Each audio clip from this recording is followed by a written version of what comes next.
My face. It's my face. Sound check. How you going, chat? It's Mac. Just to perform a little bit of a sound check to see if I've somehow managed to fuck shit up as usual. You tell me if I sound okay. Do I sound clear? Do I sound crisp? I'm assuming so. I'm going to take no feedback as a positive thing.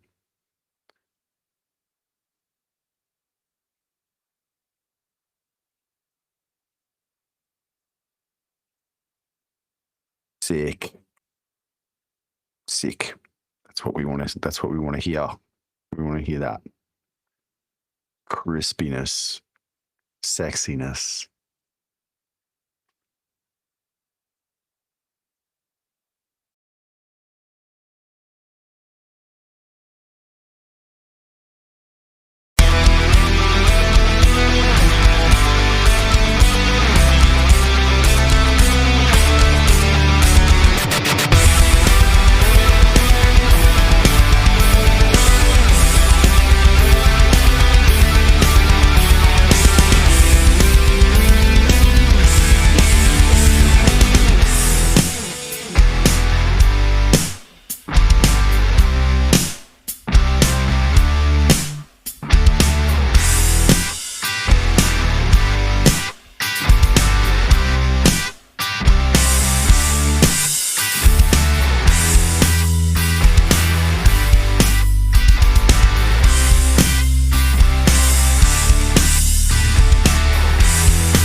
Ah, he's not there. I knew it. I knew I would catch him off guard. I was hoping I would catch him baiting. No. I was hoping. Yeah. I thought if I just flicked it on, he might just be baiting, but not today. It's the final regular season episode of West Tigers Faithful. We'll be going live shortly. It's a Friday afternoon special edition because I spent all week at ZeroCon and I was busy, and Jared had shit on as well. But it is a special week because we have a new god. A new god has arrived.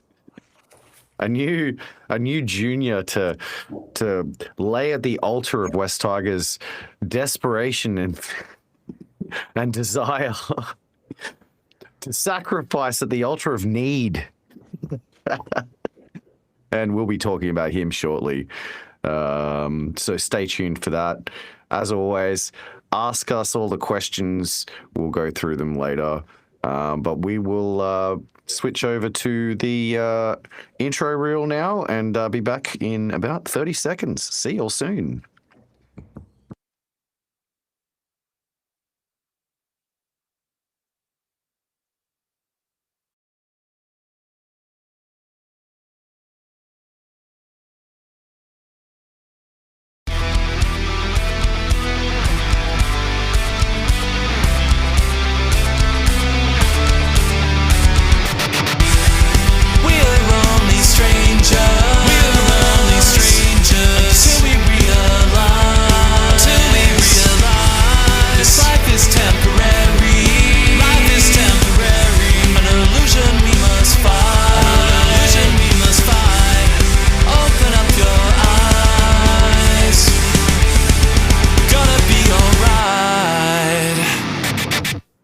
West Tigers faithful, we are here for the last time for the regular season. If you are here on the YouTube, you would already have heard Max say that, but I'm saying that for everybody else that is joining us on Spotify, on Apple, on YouTube Music, and all the other places that they may well listen to us. He is the Sultan of LinkedIn. He is the star of ZeroCon, the king of cash flow, and he's continued in his very, very corporate ways with a button-up linen shirt, as I can see, with a very, very nice collar, a little bit more dapper than how he's usually dressed. And if you would have seen what the suit he was wearing midway through the week, you would understand very much this man is in the prime of his life when it comes to fashion and the like. His name is Joseph McCord, and he joins me, as always, as my co-host. How are you, mate? That's Joseph McCord, ESQ dot. Thank you.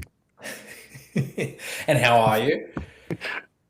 I'm good. It's been a very, very tiring and busy week. Zero, who are, as everyone knows, that big old accounting firm that lots of small businesses use, have this thing called ZeroCon every now and then, and it happened to be in Brisbane this week, which we go to the ZeroCon all the time, but we being Pinch Payments go to the ZeroCon all the time, but in our hometown we had to really step it up and put on a little bit more of a face than usual. So we threw a soiree on the rooftop at Lena Rooftop, which is a very, very nice venue, and with a bunch of other of our friends that run other businesses around the Zero ecosystem, and did a whole bunch of fun stuff. But it's been a very busy, very tiring week, and now I look forward to the weekend, and I'll be going down to the Gold Coast tomorrow to watch the Tigers at Seabus Super Stadium and watch the debut of Heamasi Makasini. What do you think of that, Jared? It's not a surprise that it came at the very end of the year. I think a lot of people have been asking when, not if. And I think that this makes a lot of sense. I would not have debuted him in hindsight at Leichhardt with the season on the line and everything else riding on it. I think that would have been a pretty large pressurous situation. I know you think that he'd be able to handle anything, but I think this is a nice little taster for him. Get him used to first grade and the physicality. He's not going to have an issue with it. But just, get him right. And I've seen in a couple of places a few people saying what I've been thinking for a little while, that, this is our first preview of the 2026 backline. And I tend to agree. But look, I just want to say really quickly, and we'll talk about it a little bit more, in the preview of the Titans match. For the love of God, just be patient with him. He's going to take a little bit of time. He's going to find his bearings. He might have his moments defensively. Just give him a little bit of time, and he will, very quickly realise his potential. Very, very exciting times. How are you feeling about it? Well, I get where you're coming from, and it's a totally fair thing to say. And I think it's true. If you do see Marcy struggling, and he does have those moments, as you say, then bear with it, because he's a very talented kid and he is only 18. But if I'm being honest, I don't think that the West Tigers have had a teenage debutant that is going to that is more physically ready for the NRL. We've had some pretty precocious kids. We've had schoolboys play before. We've had Benji. We've had Rowdy, Chris Lawrence, Dean Collis. We've had some pretty precocious young guys debut before. And Dean Collis was sizable, and so was Chris. But Marcy is man-sized. Like, Marcy is not going to be an issue physically. He's already a dominant physical specimen. He's probably more physically ready than even Suali'i was, to be honest. I think he's thicker. I think that he's, he'll absorb the contact well. What the kids say when they step up from the lower grades to New South Wales Cup a lot is that it's a slower version of the game, but the contact and the physicality is what surprises them. So Marcy, when he stepped up to New South Wales Cup, he was flogging dudes. Like, when he hits them in contact, when he rushes up from that center position and makes contact, 28-year-old men feel that pain. I don't expect that to be much different in the NRL. I know that the physical specimens are different, but it's still grown-ass men. And I think that the Titans, especially kind of in the outside backs, then it's not like maybe if he was lining up against somebody like Tomoko, it might be a little bit more of a worry. But I think that they've done him a solid by waiting until the Titans. It'll be Jalen de Groot that he lines up against. Obviously, that is a bit of a size mismatch in the sense that Heamasi is much bigger. Look, Jalen's quick, but it'll be an interesting sort of introduction for him to see how he gets on. And he's gonna give Jalen de Groot a fucking bath. Yeah. Sorry, I just had to hold it back. I've got to reel it back in. I'm just trying to be a little bit. Yeah. I like Tailon May. He's a good player, and he's a good kid, and he's a good. It's a test. It's a good. I'm just kidding. I take it back, mate. Jalen's not playing. It looks like it might be Camperero, Brian Kelly, or Phil Sami, one of the two. If it's Brian Kelly, he'll be all right. Phil Sami will be interesting. Kelly's playing on the wing. That's weird. Okay. Yeah, we'll get to the Gold Coast in a little bit because the team's a little bit different this week. But look, very exciting. Not a surprise that it's come this week, and I'm sure that he won't let anyone down. Very exciting times, and we'll talk about that in the weeks to come with our post-season podcasts. Let's kick into the news cycle, and the first one we're going to start with is actually the girls, and obviously the fact that Brett Kimmorley has stepped down as NRLW head coach. Just skimming through the article now, a couple of the quotes. I've really enjoyed my time with this group and contributing to the establishment of this program at the West Tigers, and I'm grateful to Richo on the board for their support. I think this is the right time for me to step aside and give someone the opportunity to lead this fantastic group into the 2026 season and beyond. How are you feeling about this, mate? I know that Noddy's had some tough times, and you could argue that the roster hasn't been up to strength, but ultimately he's opted here to fall on his sword. And do you think that this results in an upturn in results, from 2026 and onwards? I suppose that depends on who they hire in his place, but me, I like to read into things, and there's been a lot of footage that's come out throughout this NRLW season of Noddy handing girls debuts and things like that. So you do get a little bit of an idea of what he's like communicatively, how he comes across, how he sort of holds himself. He doesn't seem like a head coach, does he? Like, when you see those videos, he comes across almost like the girl's favorite PE teacher or something. We're talking next. This is NRLW. I know it's not NRL, but it's still the highest level of this sport in the world. You don't want the girl's favorite PE teacher. You want to have a coach that actually wants to extract the most out of them. You don't want their best friend. And Noddy might, but maybe that's it. Because I know everybody knows, well documented, Brett's been through a lot in his life. Lost his wife, and he's had to raise 4 young girls on his own, and he probably is a girl dad. So he probably is just a fucking lovely guy to be around for the girls. But in fairness, I was sort of looking at Brett Kimmorley in terms of the practical application of Brett Kimmorley in our organization.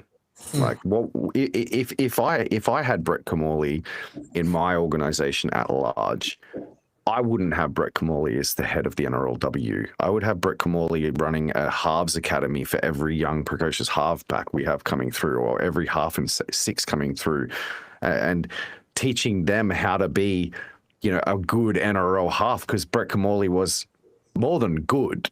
Like Brett Camorley is to Andrew Johns what Stuart McGill was to Shane Warne, right? Like Brett Camorley is an elite halfback, so I feel like he was kind of wasted. So I'll be interested to see what he does moving forward. It doesn't sound like he's going to remain in any role with the club, which is disappointing. But I would definitely be looking towards him establishing some sort of halfback academy and or something like that. So good on him. I think it's the right move for him. I don't think that he particularly has the mentality to be a head coach, to be honest. That's just the vibe I get.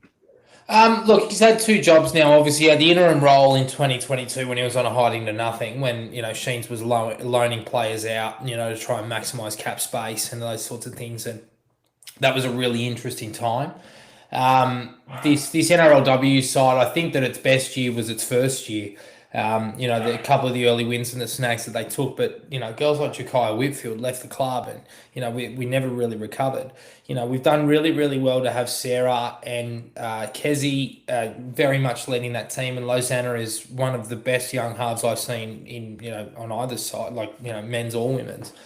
But look, it's in a state of flux, obviously, and they're rebuilding it as best as they can. But there needs to be some serious investment made into that playing squad, and hopefully the football department as well for the NRLW.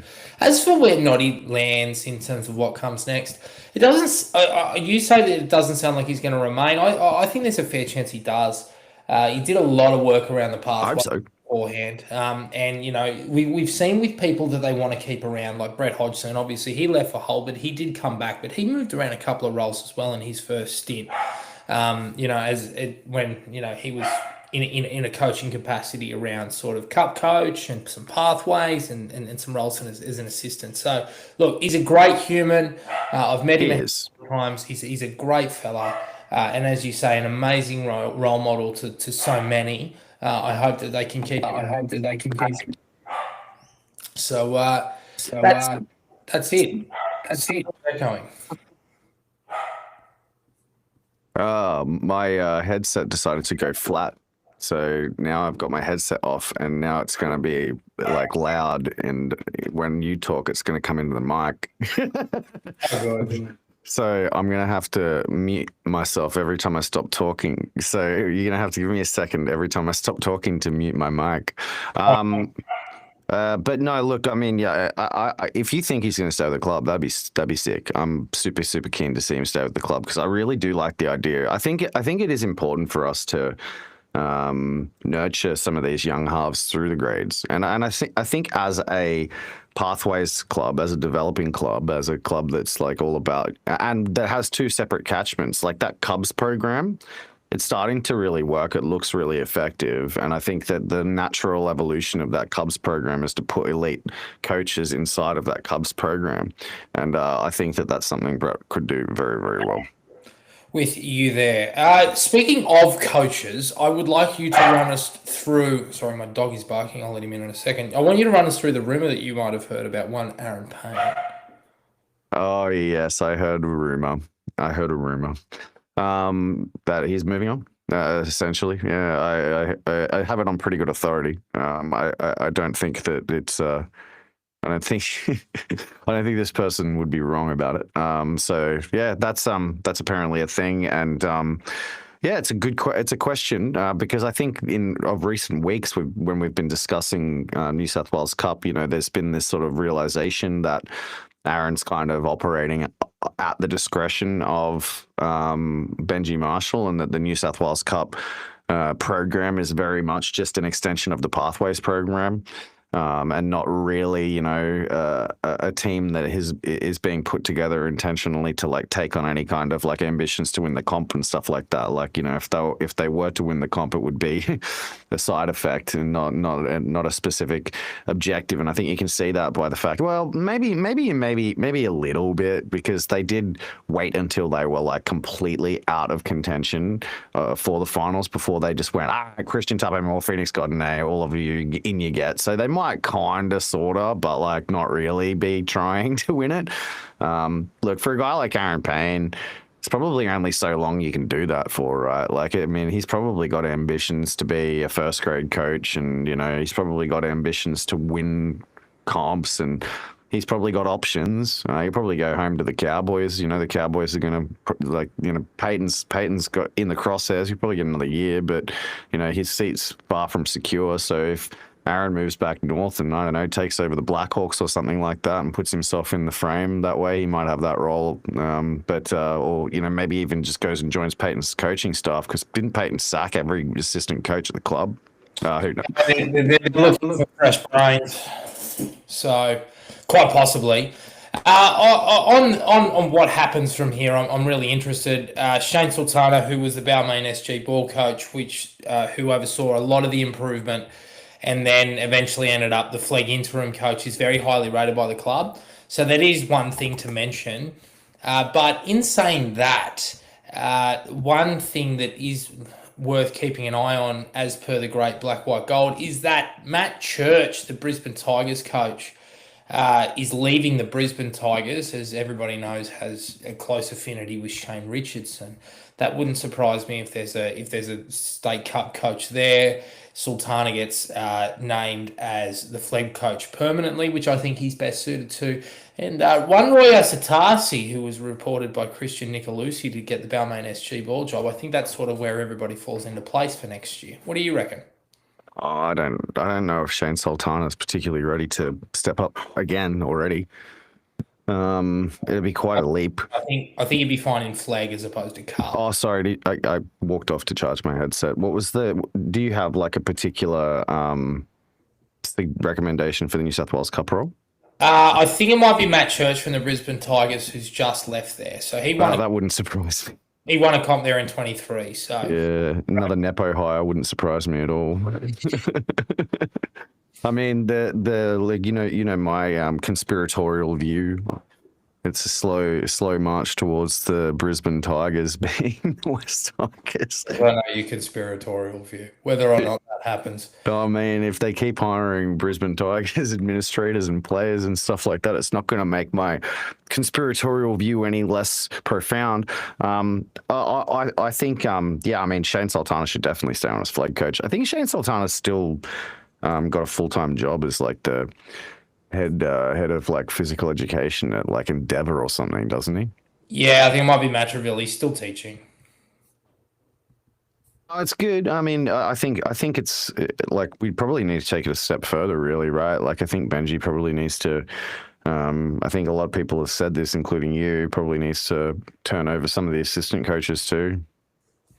Yeah, that might be something worth doing. I'm not too sure where that lands, but obviously that'll come in the reviews and whatnot. But I look this might divide opinion. I look at a guy like Michael Ennis, and he is so highly regarded. He has been highly regarded for years in regards to his communication and his ability to get playing groups up. Not only as a coach, but as a player. He communicates really well. He understands the modern game really nicely. And therefore he understands the modern player. He's looking for more responsibility as he continues to build and flourish in his assistant role jobs before taking on a head coach role. I wouldn't be opposed to looking into Michael to take on the attack role, and then sort of potentially moving Hodjo around in and around the pathways again, similar to what he was a couple of years back. Again, Benji's really big on empowering his assistant coaches to do certain things, and with the way that our attack has performed or hasn't this year, I think that probably makes the most sense. What do you reckon? Michael Ennis. I don't know. It's a good idea, probably. I just don't like the idea of Michael Ennis being being the coach. of the West Tigers or the assistant coach of the West Tigers because I don't like Michael Ennis. And I think Michael Ennis is like, we've had chats in the past about the villains of the West Tigers. I think Michael Ennis would be on the list. He'd be in the top 20 West Tigers villains, wouldn't he?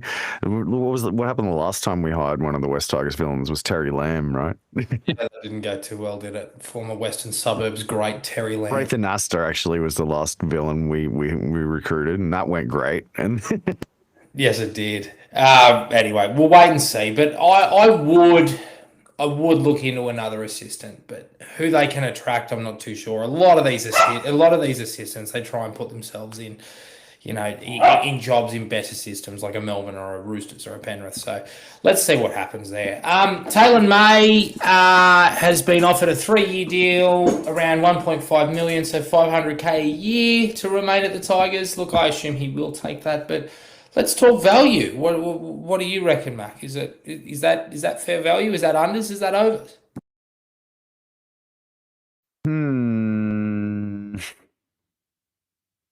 I think it's fair.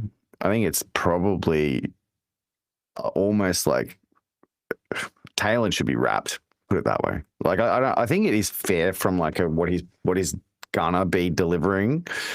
I think we probably could have got away with not offering him 500, given the circumstances. But it sounds to me like that the club have been more than fair in the way that they've prepared the deal for him.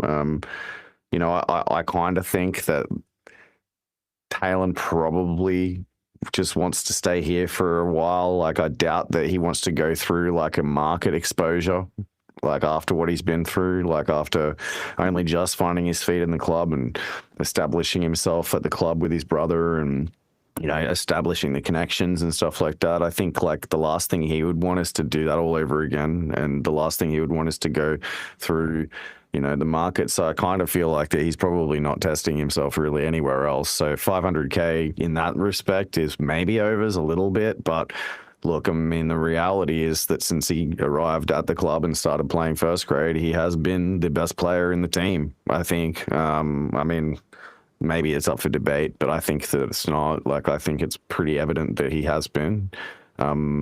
Probably been the best on ground half the time he's played, and then in the other half of the games he's been in the top 3, so be hard to go past him.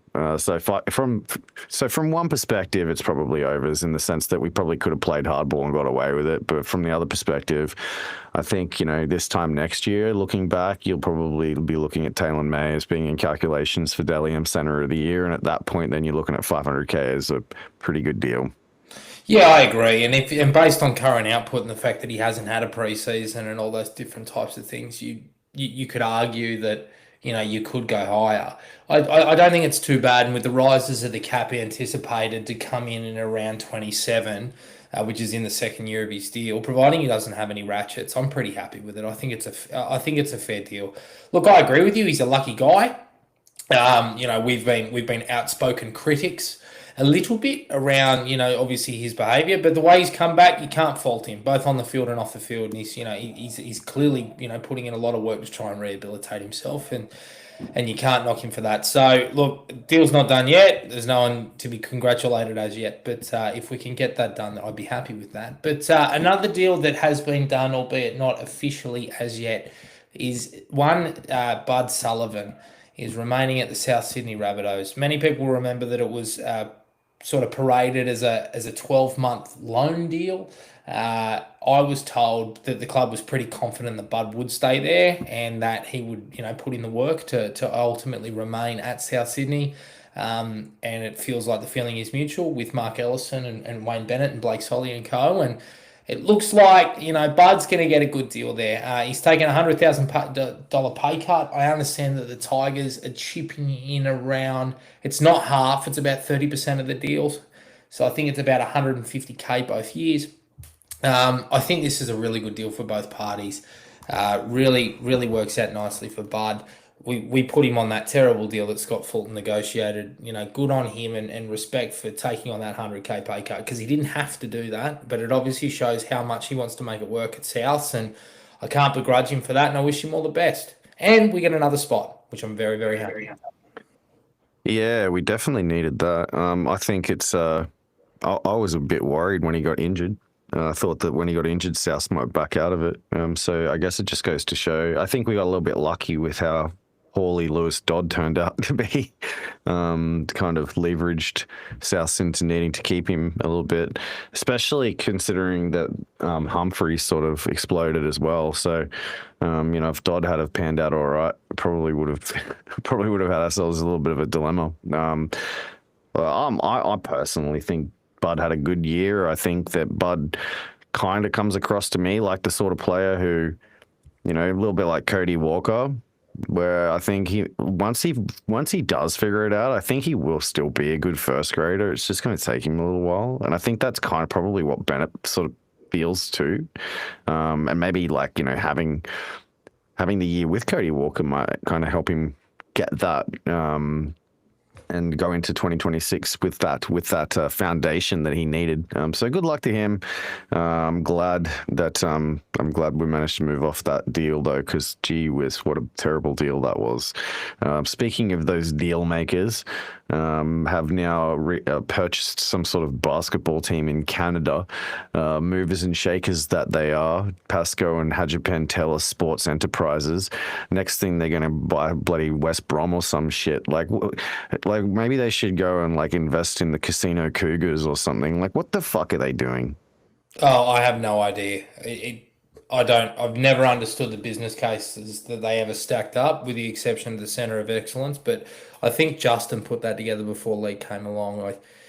I'm just astounded, quite frankly, astounded with what they're doing. Look, if they invest in R360, I think it's free money. Every single thing that the Saudis have invested in has always risen in value and interest pretty quickly. But a Canadian basketball team, no, I'm not too sure about that, JP. I think that one's a bit confusing. But good luck to those blokes, and good luck to Bud as well.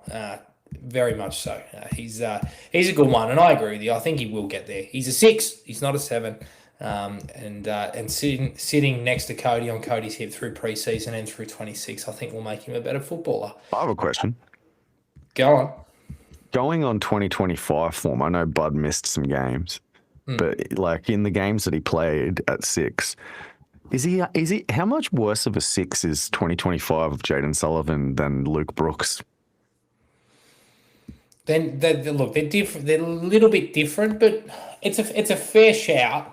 And the question is, what could those South halves have done if they had their full strength forward pack?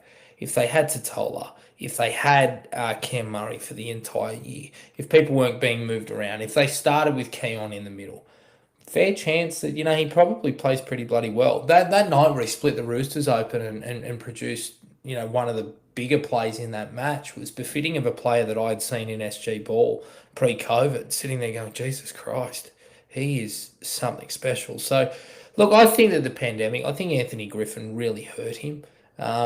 And ultimately, I think he came to the West Tigers at a really tough time. If he was joining next year, hypothetically, he wouldn't, right, because of the players that we have. But if he's joining us next year, I reckon he would have been primed for a great year. You know what I mean? It's just that he came in when it was a dumpster fire.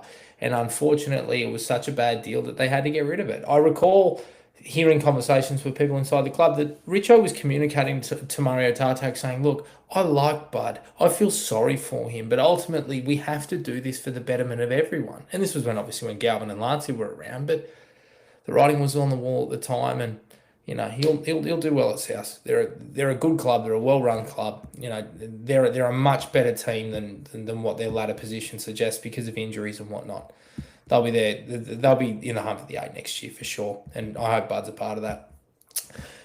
Enough of that. Let's talk about another NRL club and one bloke that you actually scouted. I want to know whether or not you think that Ivan Cleary's obsessed with West Tigers and by extension us, because he signed a bloke that you were parading around on TikTok for a little while there.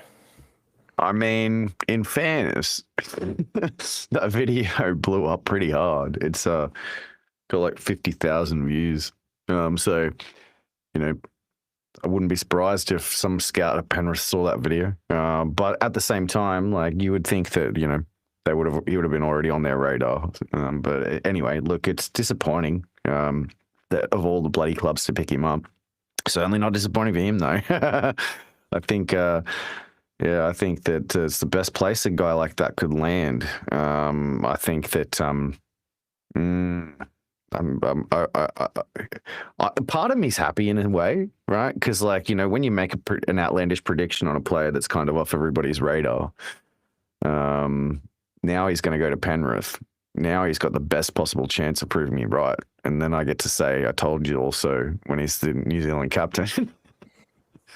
And there's a pretty good chance if he came here, he probably, might have stifled his development a little bit. But look, all the power to Penrith and Toby. I just, it's disappointing because he would have been a good signing for us. But hey, look, he's young. He's got some developing left to do. It's not like he's a finished product. It's not like he's a guaranteed thing. And like, to be honest, I really liked what I've seen from Kit Lally in the last couple of weeks too. And obviously the club have wraps on Christian Tapau Moores, and Elijah Mata Ale had his New South Wales Cup. Actually, I think he might have played New South Wales Cup once before, but he's the first game in New South Wales Cup for quite a long time. So yeah, I still think we need a couple of middles though. What do you think? You still think we're short of middles? Yeah, I think so. It'll be interesting to see what they do. Obviously, Tailon's money would have chewed into it a little bit in terms of what we can pay, and I think that we might still be footing a little bit of the John Bateman bill. But I would like to see us probably try and get an outside back. I think we're skinny with guys like Fatape, Naden, I think should leave. I'm not saying that's not opinion, but from what I hear, he's not going to be here. Staines is gone.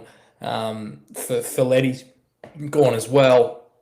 So I think there's space for us to find someone, preferably experienced, to sit there. I'd use one roster spot on that. I've been thinking, bloke on the forum, Tom Shines, I know he listens to this, I don't know his actual name. He sort of talked me around in terms of we're looking a bit skinny at 9. If we could get a guy like Havili, I think that'd go really nicely. And then I would try and break the bank for a middle. I don't know who falls out. There's no one on the open market right now. It just depends on, what they can find and who might be available. It's going to be really interesting. Keep an eye on the Trey Mooney situation. I believe that he signed or had a verbal agreement with Newcastle, providing that Adam O'Brien would remain. He left. So I'm not too sure whether or not he's signed, sealed, delivered. So I'm not too sure at all.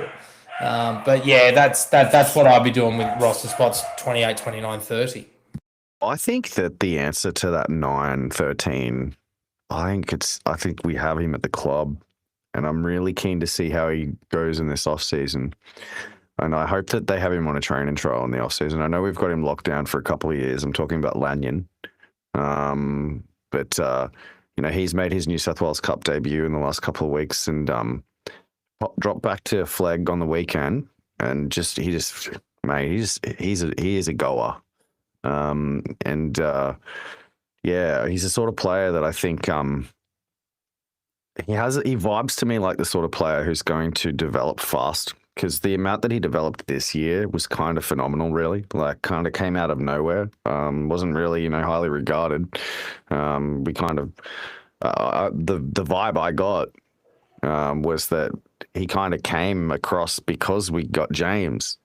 So in that sense, like, that was the vibe I got anyway. Could have been, could be off the mark. But wow, Shannon actually told the story that he found out about James after he signed Giussessi to the flag side. So it was the other way around. Yeah, Giussessi was in the flag squad last year. And by the way, you were correct about Elijah Matale, but he actually played 2 games of New South Wales Cup for the Bulldogs before he came back to the Tigers. Just having a little look at that now. Yeah, so like Lanyon to me, he I don't know. He's got a lot of skills that are like that rare, hard to find. He's a terrier. He likes the contact, but he's very skilled. He can offload. He can ball play. He can kick. He's a good 9. Man, he seems like a no-brainer to develop as a 14. He's like premium Bailey Hodges, right? That's how I view him. Yeah, I think he's a wonderful talent. Wonderful talent. So I would be very, very excited to see how James progresses. And I agree with you. A training trial would be great. But I do think you'll probably end up doing a cup pre-season. So We'll see what happens. Anyway, that's enough of the news cycle. Let's just quickly talk about it. It was 6 days ago. We played the Canberra Raiders. Obviously, we went down, but I'm really, really bloody proud of this team. I spoke about it in the podcast, which again feels like eons ago, where I basically said I was really, really hopeful that, these boys would embody everything that they were saying about taking it day by day, trying to finish as high on the ladder as they could. And, ultimately they weren't worried about finals. They weren't worried about bottom four. They weren't worried about anything like that. It was just getting better every single day. And I thought that they were wonderful. For the most part, the biggest thing was the forward pack. I thought that we matched Canberra in the middle. I thought we did really, really well there. I saw the boys hitting the ball at speed at the ad line. It enabled us to make good ground. I thought that Twal and Tailon May were especially effective. I thought that their line speed in that first half was excellent. Ultimately, there were a couple of near misses. I thought there was some great tackles from Ethan Strange and Jamal Fogarty on some of our outside backs, particularly Fogarty on Buller. Obviously, some of the fifth tackle options went wanting. I don't think we got the breeze right at all in that second half, and that's why kicks went dead, or we opted to run the ball on last, those sorts of things, or we saw opportunities. And I don't mind that when there's a bit of scoreboard pressure going on. But look, I think we can be really, really proud. We came up against the champs. There were some moments that I think our boys would like to have back, absolutely. But that's a performance we can be really, really proud of. And disrupt the penalty aside, I'm pretty bloody happy with how they managed to get on with it. Yeah, it was an interesting game because I felt like again, it's not the first time that I've felt this way, but I felt like that Canberra showed up, right? Like just like the Cowboys showed up. They wanted that win. They weren't looking past us. I think we played the best version of Canberra. And to only go down by 14 and with a late try to extend that scoreline out past 1 to 12, it's definitely a good sign. I think that a better sign would have been winning, but it's definitely a good sign. I think that the feeling I got after that game was very much, how good is Jareem Buller going to be next year? That's kind of what I was left with for some reason. Like, I mean, I don't know. There's just something about Jareem. It feels like it's all slowing down for him now. You know what I mean? Like, and it feels like he's got multiple ways to beat you, and he's kind of perfected all of them now.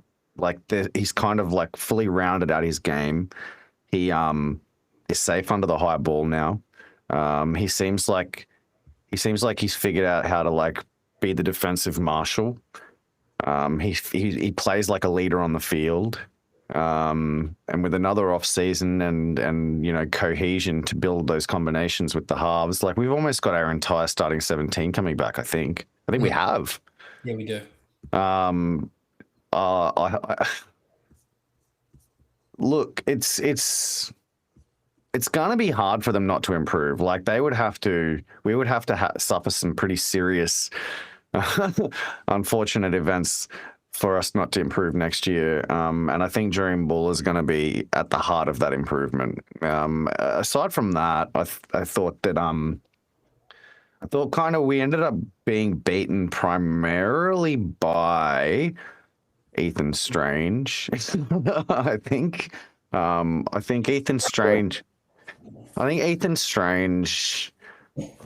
was reminded that the night of the under 19s origin, when he was playing in the centres, I was reminded by Ghetto Nick that I said he would play for Australia on first sight.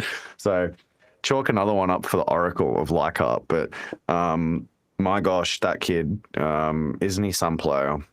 Oh, he is, and he has everything in regards to that you could ask for. Phil Gould always said that there's no substitute for speed, and there isn't. But with speed comes power, and he's so strong. It is insane how strong he is. But he's obviously made a granite. Now everybody's saying, "Oh yeah, he bounced back up," but Skelton knocked himself out. He went limp. Like the thing is that if Skelton holds on to him, then Ethan doesn't bounce back up, but it's also befitting of the stuff that he's made of. But look, I can't wait to see him in a darker green jersey with a yellow V on this kangaroo tour. He's I just mean, like, yeah, but he's built for Origin, bro. oh Like, he's built for Origin. Like, how are we gonna? What are they gonna do with Ethan Strange come Origin time next year? Because he's must pick. Are they gonna pick him in the Senates? Like, what are they going to do with him? Like, at this point, surely he gets picked for New South Wales off the bench, maybe. I mean, he probably has a bit of utility value. He'd probably make a good 13 off the bench. yeah, But you know, like, he plays that Origin style, right? Like, he's the blue Dearden. That's what the comp is for Ethan Strange, and I think that better than Dearden. Well, at least has higher potential than Dearden. Yeah, definitely. And just his work on both sides of the ball. Some of the defensive reads he makes, he's able to utilize his speed to ensure that he doesn't get into any trouble. It's unreal for that point. Just a couple of things. I was a bit worried around Sione Fainu with his defense in the defending it in the back row. I think that he was probably left wanting a couple of times. I think he's obviously had to learn how to play back row on the run, but obviously the Horsburgh try, he sort of didn't move laterally quick enough to sort of plug that gap and shut it down. There were a couple others where he just sort of missed, but also he kind of grew into the game a little bit. Ricky Stewart was carrying on about shit in the ruck, and Sione was all part of it. But I actually like that he actually leaned into the dark arts a little bit as time wore on. It's just obviously finding that balance for him. I think that's what's really important. But I mean, I think it's important to note that Sione Fainu hasn't even played 30 first grade games yet. So, like, there's this mentality, like, I guess this perception that Sione is an elder statesman because he's the oldest of the three Fainus, but he's actually got less first grade experience than Samuela.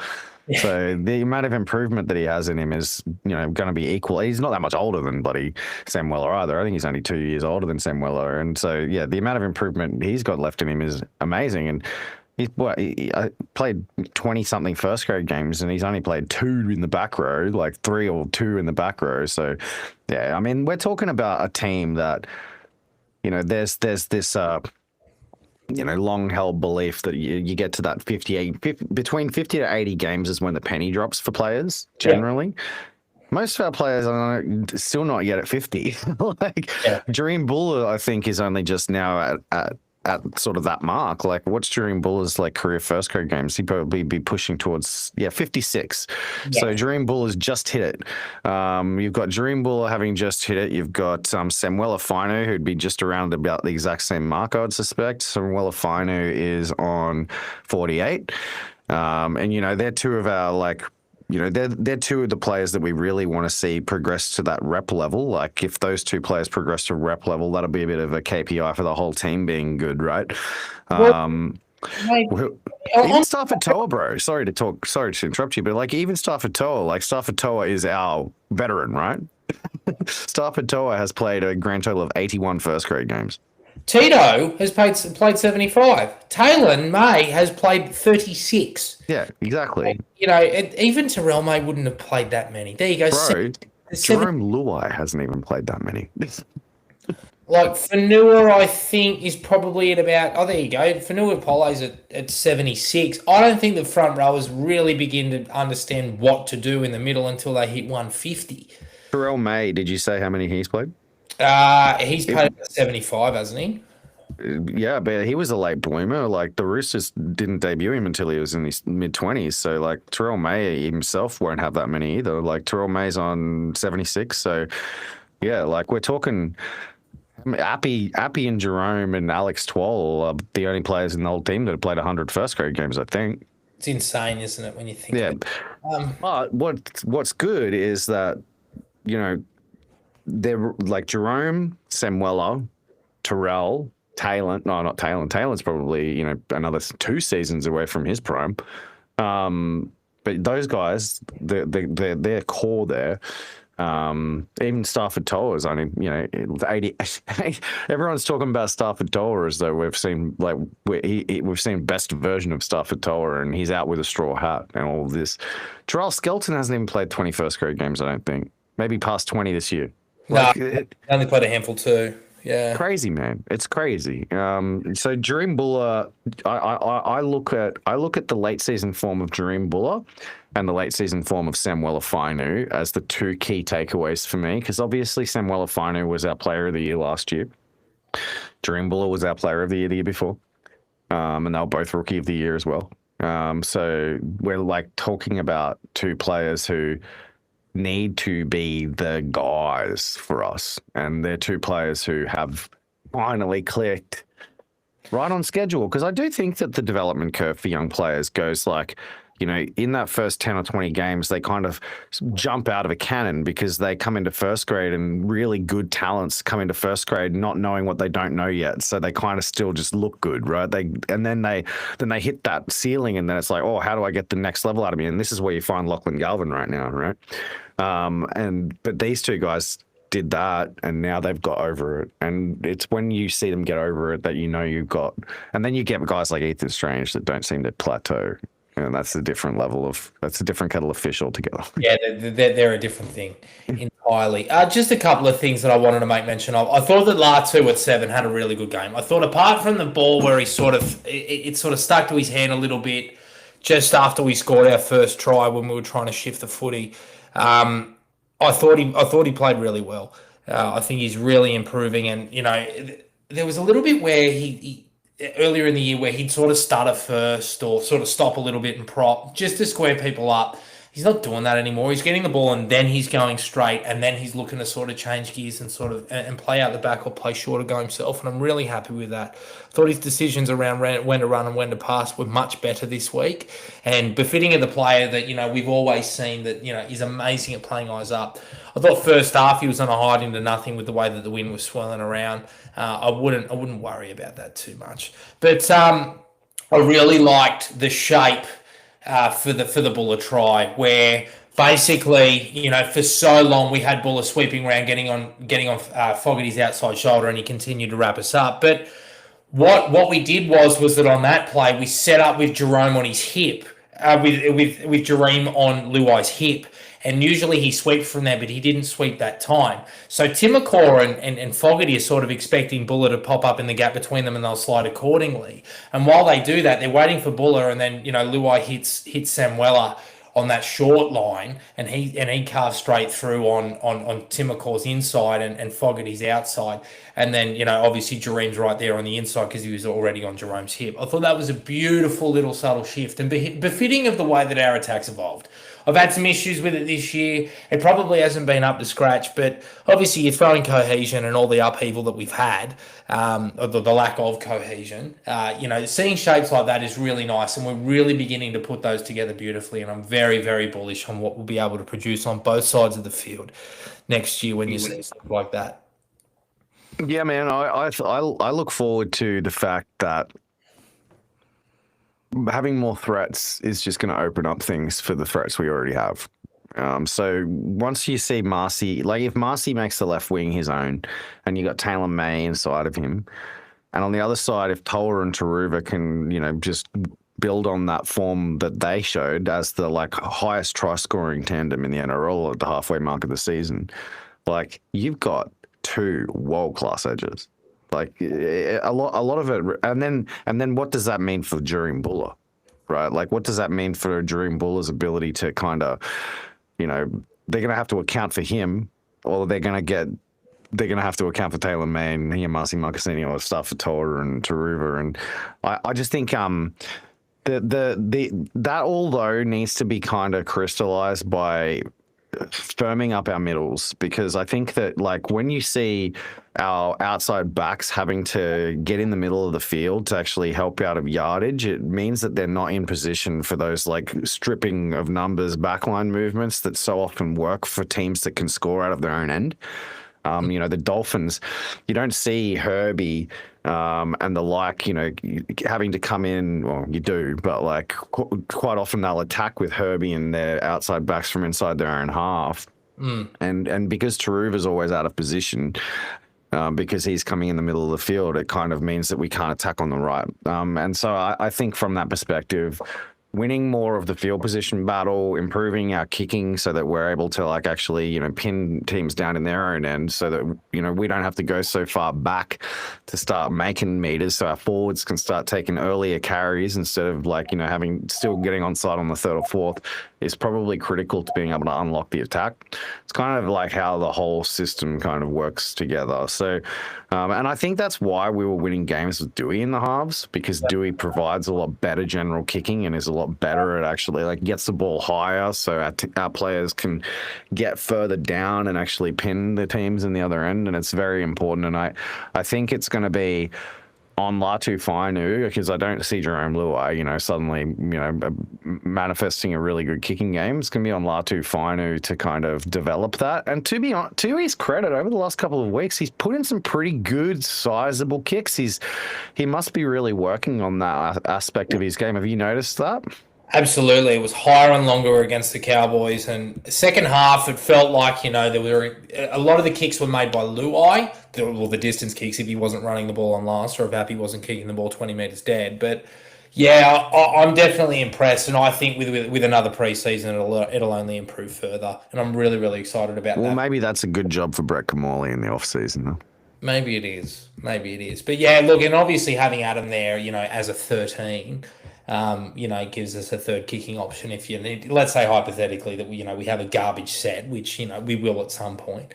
From week to week, he'll be able to get us out of trouble with his huge boot as well. So there'll be options, and that's what I'm excited about. And it's another reason to be so optimistic for next year. But we'll preview this game against the Titans now. So obviously it's tomorrow, so 5:30.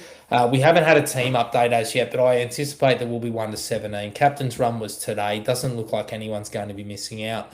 Besides from Jarrell Skelton, with the man that we spoke about at the top of the show, Heamasi Makasini coming in at left wing, which I'm pretty excited about. Alex Seafarth returns from suspension and sees Charlie Murray make way. So I would therefore anticipate that Uppy will play 80 like he did last week. Gold Coast have got an interesting back line this week. Keanu Kinney will start at fullback, one of my favourite non-West Tigers players. Brian Kelly's on a wing, as is Phil Sami. Those guys have sort of, moved around sort of centre and wing this year. AJ Brimson's back in the centres after moving between fullback 5/8 all year. And Carter Gordon, who a guy that, I was pretty keen on for a long time, but mainly as a half. He's debuting at left centre. So that'll be somebody that we'll definitely test out inside and outside shoulder for sure. It's Kieran Foran's last game.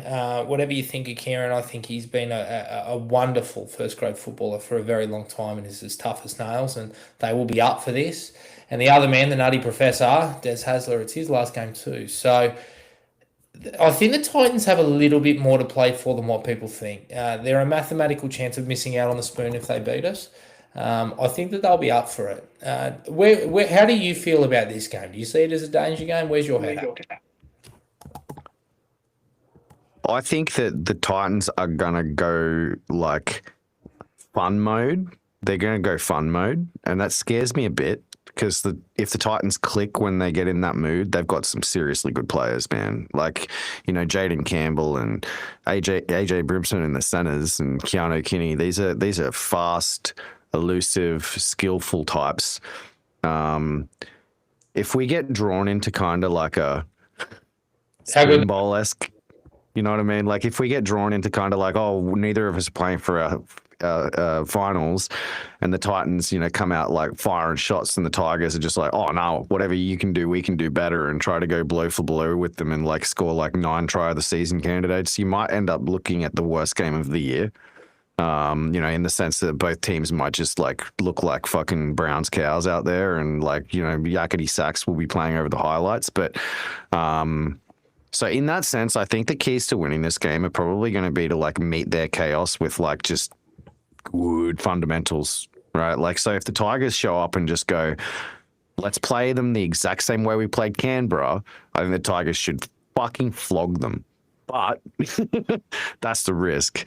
So if the Tigers show up and like, play as though they're if they play as though it's a finals game, play as though they can make the 8, play the same way they played against Canberra and the Cowboys, I can't see the Titans having the They, I can't see the Titans wanting to like go blow for blow with us in a grinding type of contest, especially with the sort of the team they've picked. Like it looks like that Des has intentionally gone with a side that is like, boys, play what's in front of you. That's kind of the vibe I get. So that's sort of how I look at it. What do you reckon? I tend to agree. Look, they do have a little bit to play for. Obviously, Cooper Bryce debuting as well, who's a wonderful talent. He's properly good. Marcus's son. He's a lock forward. I think I called him a winger when we had the 19s Origin chat. I was wrong. He's a lock forward and he's a fucking good one. But I agree. This is loading all your attacking weapons in and just having a crack. Like that's what it looks like to me. So I completely agree with you. And if they catch fire, they'll be really hard to stop. But look, mate, you summed it up. Like it is all about just doing the fundamentals right. Tie in on the inside, slide and scramble as best as you can, line speed, kick pressure, and if we do those things right, then we'll be fine. Don't allow them to play off quick play the balls. Don't give them the chance to do that. If it means conceding 6 agains and getting our line reset, just do that. That's fine. I think that we're a little bit more controlled, and if we stick to our processes, we'll be fine. Look, they will leak points without a doubt. AJ and Carter Gordon are both wonderful attacking players, but defensively playing in the centres, I don't know how they're going to go. Brian Kelly's a similar prospect. Chris Randall is, a very, very underrated footballer, but he's not a back rower. Like, come on. So, there's points to be scored there, absolutely. Their bench is a little light on as well. Isaac Fa'asuamaleaui is the big designated man on that bench. Khalees Haas and Josh Patterson are both back rowers typically, or small middles. So look, we just, as you say, do the basics right, get back in the grind and do exactly what we did, for these past 4 weeks, and we should wrap up. I think it'll be about 11th or 12th. So. I think that I think we should be fine. I'm pretty confident because I think that, Jerome Luai hates losing. So he alone is not going to, show up in kind of like Mad Monday mode. That's not like, when was the last time Jerome Luai didn't play finals? 2019. Yeah, so here's a dude who's experiencing final round football without playing finals for the first time. How do you think he feels? Oh, like he will be. He is the like energy guy for the side. So, I feel like he'll have the guys rallying, and he won't let them drop their bundle. He'll keep their intensity high for the whole 80, or he'll at least keep his high for the whole 80, and he'll try. I think that there's a guy on the other side that can match that. Like Kieran Foran's final game, maybe, but like Kieran Foran is not Jerome Luai in that way. And Verrills, and like it's so like, I guess, like, their leader is Brimson, and they've moved him into a position where he's not going to have so much of an impact on the game as well. So that's kind of probably not a good thing.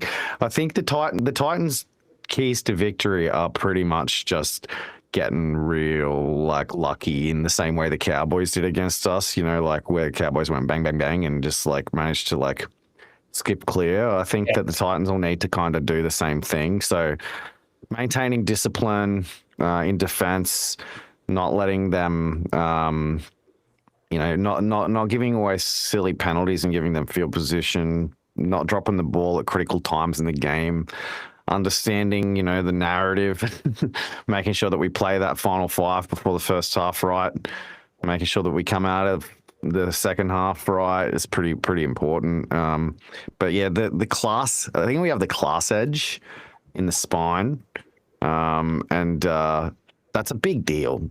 It's a big deal in a game like this. It's a big deal in a game where there's not much else to play for. So I would suspect that on probability, the Titans are probably going to end up, completing it around 70% or under. They'll probably miss, 35 to 40 tackles at minimum, just because of the way that they're going to play this game. So you go in there and you go, let's not do that. You should be pretty good, right? And we have been pretty good at that. So it should be we should be fine. Just don't do anything. Just don't go pants on fire, and we should be fine. I'm with you there. All right, make a prediction. I think Tigers 34, Titans 22. The Titans, I think they will get their pound of flesh. I hope that we get off to a 2-try lead to start the game. That's to me like the kind of, if they score first, I won't be happy. And if while ever they're within 1 try of us, I'll be scared.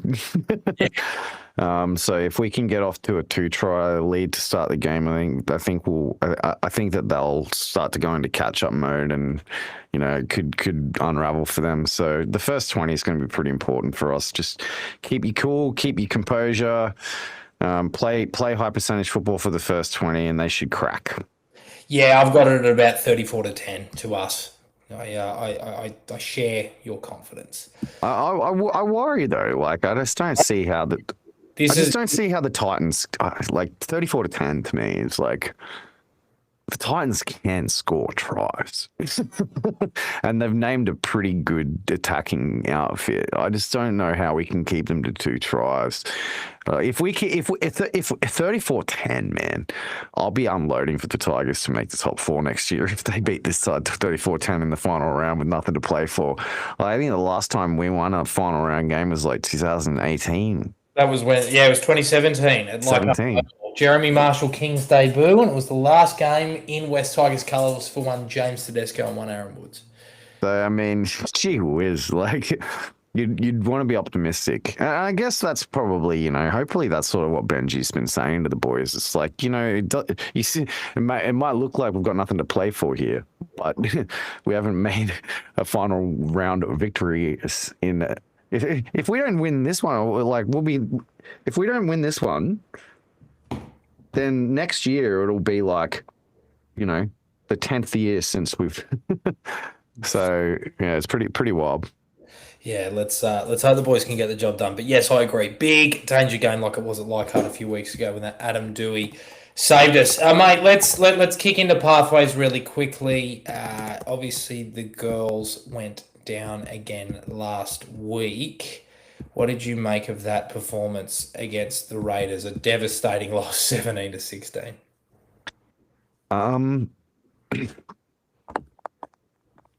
Yeah, it was pretty unfortunate because, like, I think that we were the better side. Yeah. And just kind of they can't take their chances when they're in the opposition 20. They just kind of very similar to the men's side, like until this season. When you get in there and you just don't have the attacking strike to be able to do anything with the field position. Don't have the halves is the problem, because like in fairness, like Caitlin Turnbull as a fullback is good enough that if you give her the ball 1-on-1 in space inside the 20, she will probably score. Like I think it's I think Tailon Turnbull will like walk home with the NRLW Player of the Year award, but like I still think she might be underrated because she's playing for us. Like I actually think she's like there's some greatness in her. Like she's the sort of player who has gotten better and better every game. Like in the first, well, I went and watched them in the flesh in the first round, and like I'd never heard of Caitlin Turnbull, and she was playing wing, and it was at Langlands up here in Brisbane, and so you're sitting really close, and I didn't think that I was looking at somebody as good as what I saw on the weekend. When I saw her in round one, is kind of what I'm trying to say. Like I was like, oh, she's pretty good. Like, she scored a couple of tries that day, and they were kind of walkover tries, and there was a couple of plays that I saw on that day where she kind of got into space and beat a player and this and that, and I was like, that's pretty good, but like it still wasn't like super devastating. But like by the end of this season, I think that she's become fringe rep player, I would say. Like she's like it kind of got a similar trajectory to like what Whitfield did the first season that she was with us here. I just Yeah. hope it's not Groundhog Day when it comes to, because I don't exactly know how long we've got Turnbull on the books for, but she's sort of player that like one of the sides that actually try to win the grand final might actually come knocking for. But anyway, like the problem with this side to me is pretty evidently the halves, and I think that having a halfback or a six in your side that can kick the ball, It goes away. mate, it's crazy. Like we'll have sets where, man, we can get out of our end. No sweat. Like if Togatuki and Kesey have one carry each in a set, we'll get up over the halfway line every time. So and they tend to. And then you're kicking from 55, like you're kicking from inside the opposition's half, and the ball gets caught on the 20 and they return it to the 30. It's like, what the fuck? Oh, it's insane. Like, how do you win games doing that? Like, at a certain point, like you'd have more. At a certain point, there'd be more value in just running the ball on the last from 55 out, because at least the wingers are going to drop back. Like it's just rubber it really fucking hard at the fullback. Like just like these lollipop like lobs to like, it just makes no sense. But anyway, that's a proper big issue, because it's so hard for most NRLW. It's how do I say this? Let me reset my thought process here. We are good at the thing most NRLW sides struggle with, which is getting out of their own end. Yet we're still coming last. Yep. Like, so that just puts into perspective just how bad we are everywhere else. They're going to have to invest in depth in the halves. It's something that they're really going to have to identify, because once Lozana went down, it just got so much harder. And even then, she wasn't even then kicking the ball that well. That's right. Like even with Lutu is a 13, and I think that the best sides have Southwell, Ali Brigginshaw. Like they'll have a gun. Maybe the trick is we just need to go out and freaking sign like a soccer player to play 7 or something. Like maybe there's some sort of weird hack here where we can just go and sign like some chick out of the Matilda's academy that can like hoik the ball 80 meters off of a goal kick or something, and just be like, your job is to catch the ball on the last and boot the fucking thing as high and as long as you humanly can. And then you can defend on the wing 05 Benji Marshall style. Well, there you have it. That'll solve all of our issues. And hopefully they can find that person before they play the Eels on Sunday night. Can you imagine? Imagine if they just go find that person. Yeah, it's like an NFL punter. It's like they always for the AFL players. Let's talk Cup. Last game of the year, they lost 50-18 to the Chooks at Wenny Park. Look, I was a little bit worried that this would happen, and look, with the Roosters having Chad getting about, Docker Clay at 9, Makatoa and Var in the front row. There's a lot of quality there for reserve grade, and it did tend to worry me. We stuck with them probably up until a little bit after half time. Tristan Hope and Alex Lobb scored on the 42nd and 50th minute. Obviously, the kick that Brent Naden put through in the 20th minute was unreal. But after that, there was just a bit of an influx of points, and the Chooks ran away with it. And those boys are done for the year. And as I said the other day, Kurt Falls, he was 80 minutes away from smoking ciggies in the nude on Mad Monday to whatever local bowling club they decided. I hope that he had fun, and the rest of the boys did too. But look, it tends to be a thing at the moment where, once we lose Kit and Pete Tarteo through the middle, when they have their routine spell, this team can lose the ruck pretty quickly. Yep. Look, the highlights of that game. Phoenix got an A. Oh, how good was he? Go for it, Reedy. Oh, well, 3 runs for 58 metres or whatever it was. Was much better defensively this week compared to last week, albeit it's still a little bit of work to do. But look, I think he's really going to morph into a back rower that's probably the size of I'd say a Victor Radley at about 186, 187 centimeters, but he I can think his comp is Britton Nickera. yeah, he can just beat you in so many ways. He can pass, he can kick, he can throw you off. He's got his bumpers. He can put a shot on defensively. There's just so much to like about him. He's a wonderful, wonderful prospect. Somebody asked here, Hazamat asked us. I can see he's trying to convert Phoenix into a 13. He definitely has the skill set. He absolutely has the skill set, but he has the skill set to play everywhere. He can play halfback, for God's sake. That's how good he is. But I think back row is where he's best suited, and I think that they will earmark him for that role in the years to come. How many Roos jerseys do you reckon he'll get by the end of his career? Well, no, Kiwi jerseys. How many Kiwi jerseys do you reckon he'll get? I don't know if he's... I think because he wants to play in New South Wales. 24. Yeah, 24 tests for the Kiwis. Yeah, that wouldn't surprise me. I reckon, yeah, but that number's pretty good. I'll go 24. Yeah, I reckon so. When do you reckon he'll make his New Zealand debut? In what year? I reckon he'll be... When's the next World Cup? Next year. So I reckon like 2028 or something. You know what I reckon? Go on. I reckon Phoenix Gardner is going to have like one of those off seasons. And then come round one, I reckon he'll be in the first grade. Wow. You think you'll come along that quick? I reckon he'll be on the bench in first grade in round one. Yep. I love it. That's a huge... I genuinely do. I think that Phoenix Gardner in this off season is going to have a very similar off season to what Makasini did. Yeah, okay. But with the difference being that he doesn't have the you're not allowed to pick me thing that Makasini has. There's a kid who posted on Instagram earlier this week his bedroom. I don't know if you saw this Instagram post. Oh yeah. He's gone. He posted on Instagram, "This is my bedroom. The only thing I have in here is this thing on the wall, which is my goals and a mirror." And he's got like his bed made military style. And the framed goals on his wall, and his goals were make his New South Wales Cup debut, make his Jersey flag debut, Australian Schoolboys, SG Ball Player of the Year, SG Ball Player of the Series. Yes. And the other one was New South Wales Cup, New South Wales Origin 19s, right? Yes. He's 17, by the way.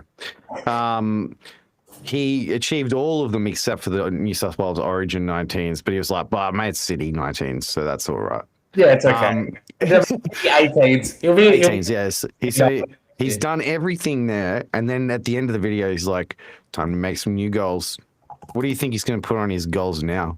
NRL debut all week. And here's a kid who achieves his goals. I think, look, the thing is that the side obviously they're gonna be like scouting through the back rowers that they brought into the club, looking for a first grade back rower. They haven't signed Ethan Roberts and Maverick Geyer to fuck spiders. Yeah, they're looking. So they genuinely know that they need a back rower. Do you think it's that far fetched to say that Phoenix Gardner outplays all of the options in the off season? I don't think it's not far fetched at all. No, like I think that it's gonna be a Simon Dwyer like career trajectory for him, and I think Simon Dwyer debuted at about the same age that Gardner would be around round one next year. Yeah.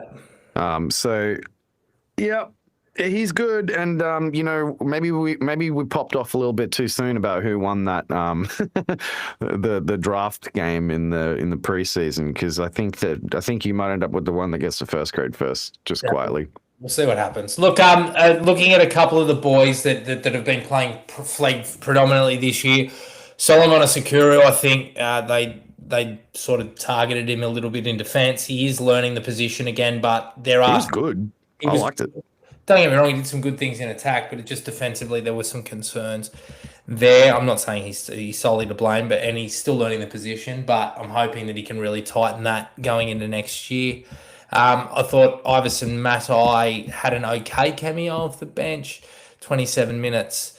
Didn't really have the chance to impact the game at that point. I'm pretty sure the Chooks were well on top at that point. And Elijah Matale did pretty well, 9 runs for 95 meters. That's good.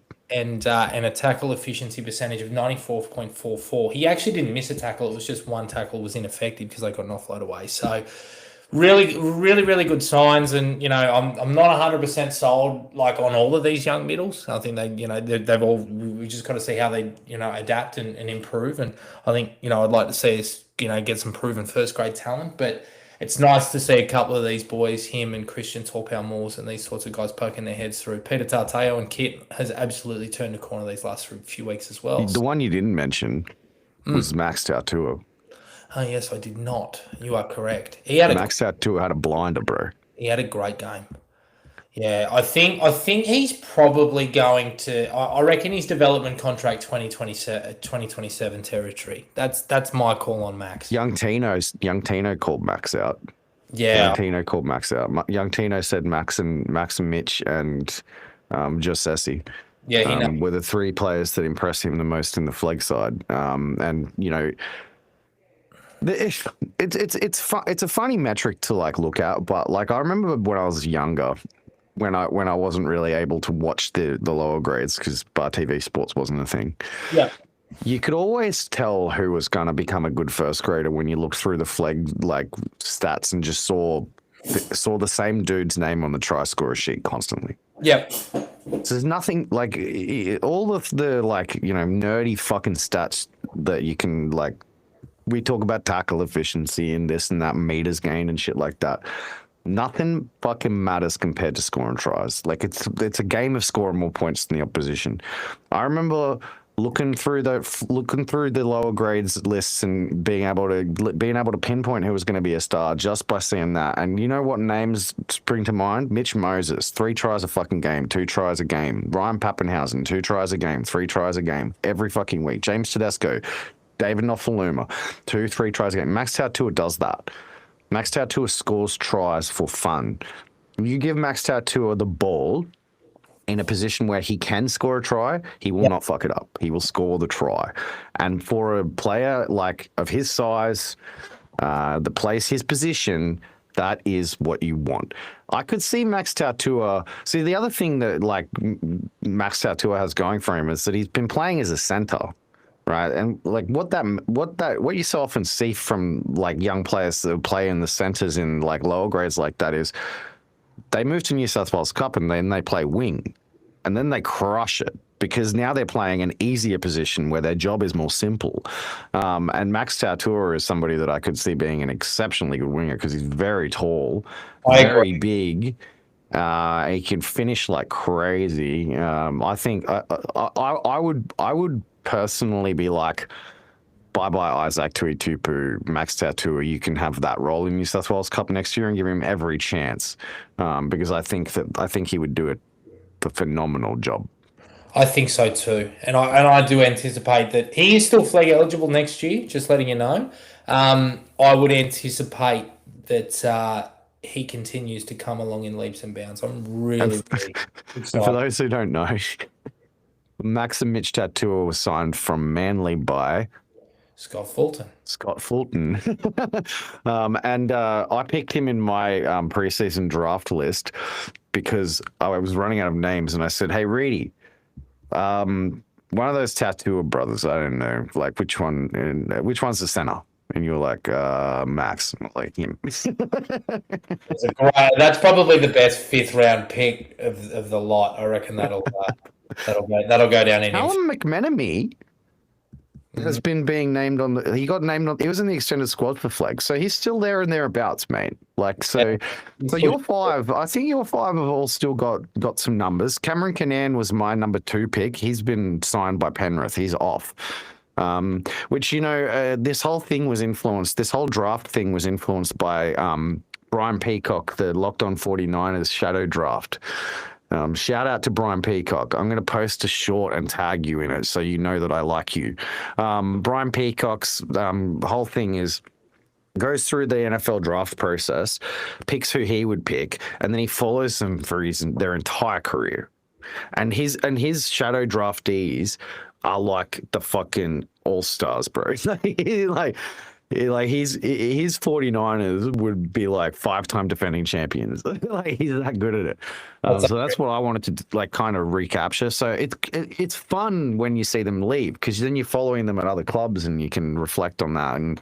And obviously, you know, if we literally just like kept every single one of them, then that would mean that eventually we have no chance of having a whole like side of players that are playing at other clubs. So Cameron Kinnan.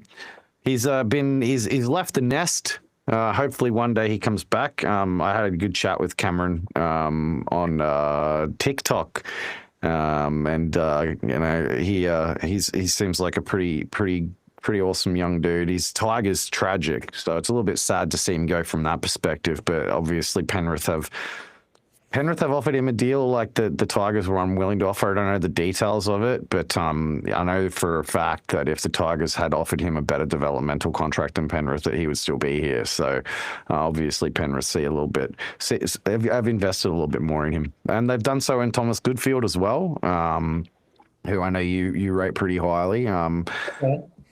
And they've signed Toby Crosby, and they've. So maybe you're right. Maybe they do fucking follow the West Tigers Faithful podcast. Ivan, you're banned. Get out of here. You're not allowed to listen. Piss off. Piss off, cunt. It's getting that way. Fuck off, you chinny cunt. Fuck off. He's a bastard. Flag had a win as well last week of the year. They had a good win. Yeah, they did. It was a fun game to watch, and obviously the offload, the round the corner offload that the future Tigers recruit Ethan Roberts threw was pretty awesome. But yeah, did you see that video? Did you see the post? That was heaven. Follow us, by the way, if you haven't already, because I don't think we've actually spoken about that.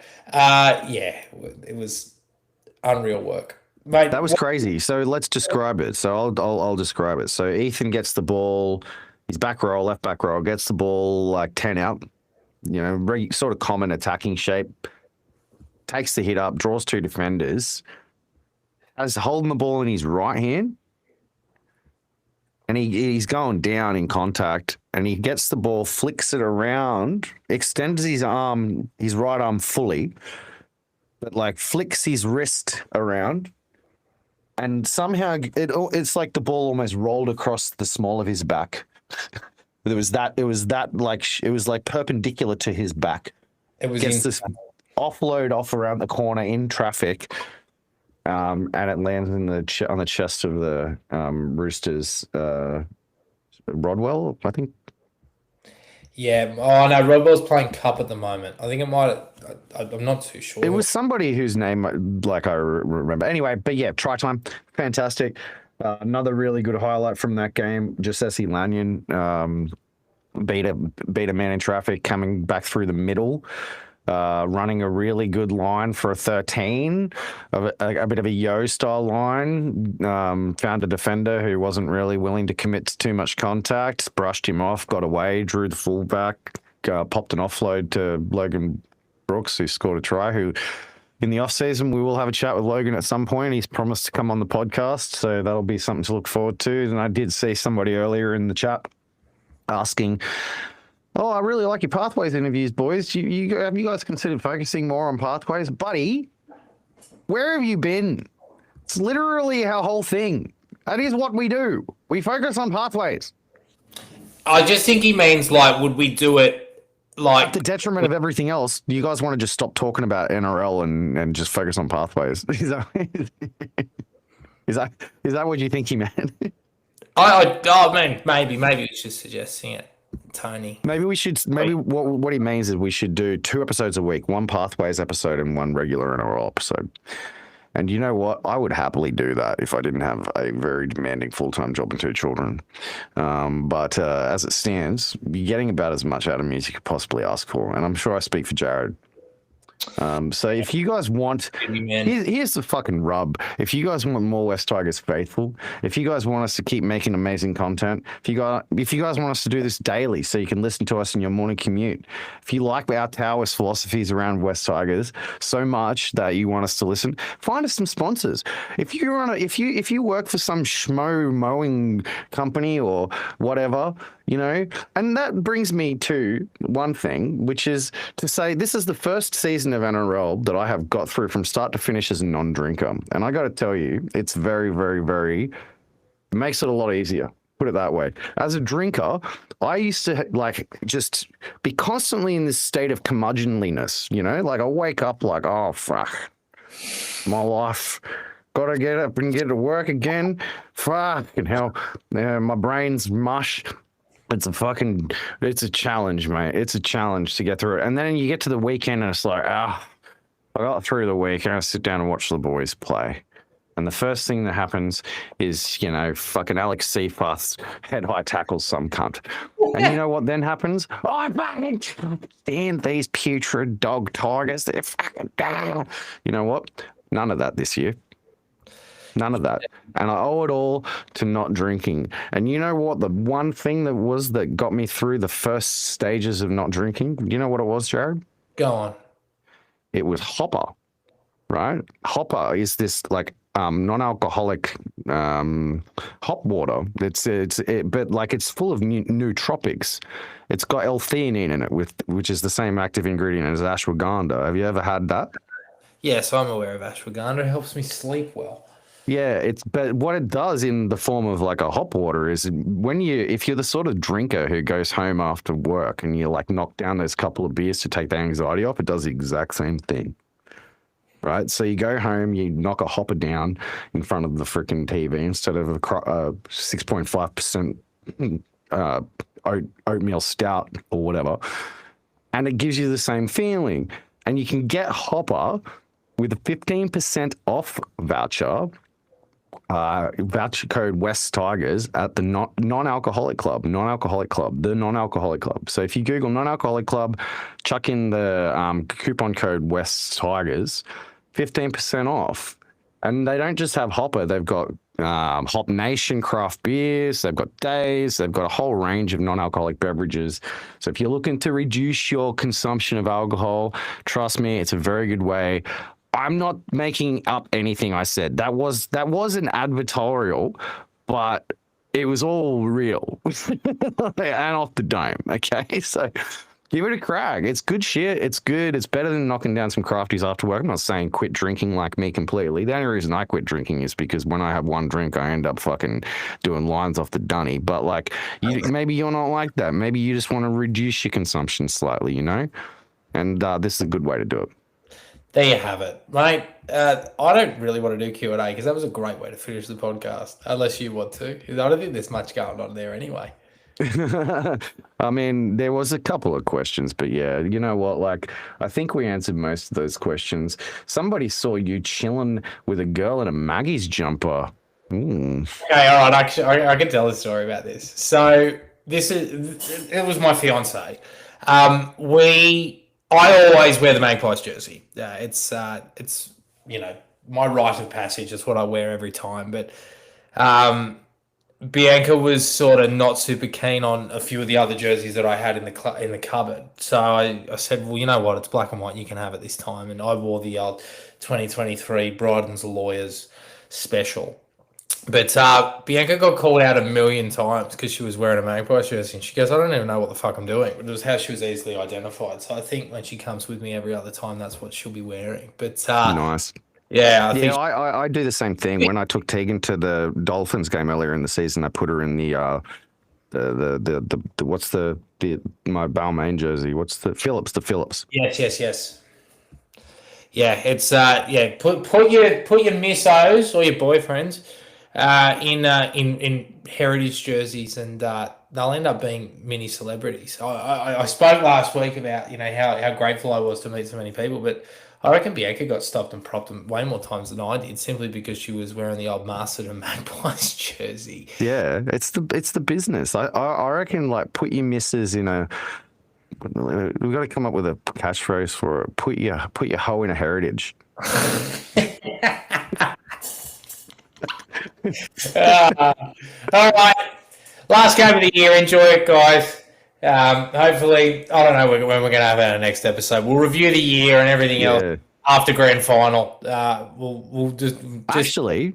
Keep an eye on I us. haven't told you this. We're going to have a special guest in the post-grand final episode. So we're definitely going to do an episode after the grand final. The NRL Fanatic's going to come on. So he's a Big West Tigers fan, runs the NRL Fanatics Facebook group. He's promised to come on the Tuesday after the grand final. So we have that to look forward to. We'll still be around. We'll still be posting content and stuff like that. We're definitely going to take a couple of weeks off for the podcast, though. So unfortunately, you won't have us to listen to next week.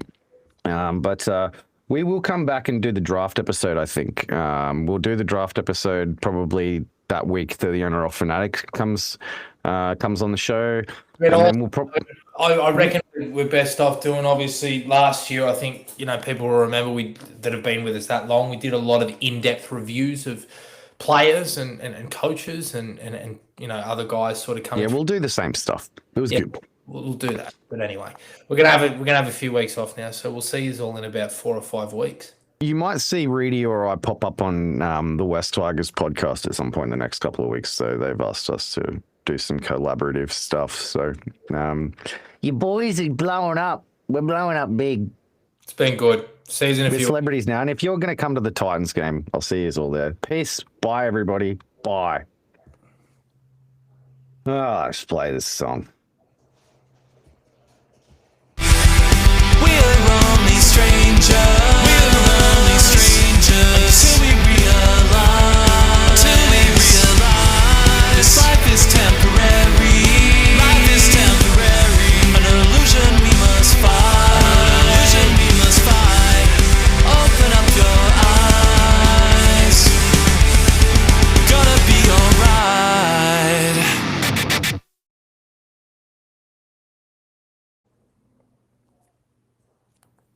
You know what? Hawkeye makes a good point. Maybe we will do next week's episode, but only if they win. I like that.